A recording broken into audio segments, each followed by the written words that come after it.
Възможно ли е Бог да използва астрологията, за да доведе невярващите при Него? Знам, че това звучи странно, защото всички знаем, че Библията осъжда астрологията, но виж, Матей 2 глава започва точно по този начин, с мъдреците, астролози.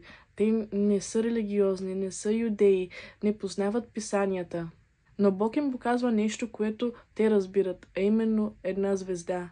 И чрез нея той ги кани на най-важното поклонение в историята, а именно поклонението към Исус Христос. Странно, нали? Бог, който осъжда гаданията и звездобройството, използва звезда, за да говори.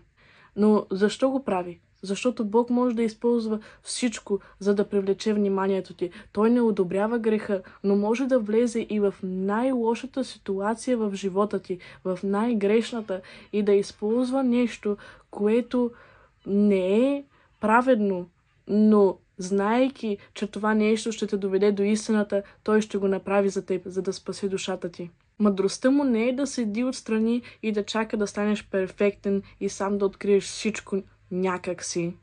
Това не става с чудо. Той слиза на земята, влиза в твоя свят, чрез Светия Дух. Влиза и говори на твоя език, показва знаци, които ти ще забележиш и ще обърнеш внимание на тях и ще ги последваш. Защото замисли се, ако не ти покаже нещо, което на теб ще ти градне окото, ти ще подминеш и няма да обърнеш никакво внимание, нали? Може би и при теб е така. Не си започнал с вяра в Христос, но си чел различни неща, астрология, New Age, езотерика. И това те е довело до истината. Или може би още не те е, но си точно на този път. Нещо в теб търси истината и ти не можеш да го заглушиш.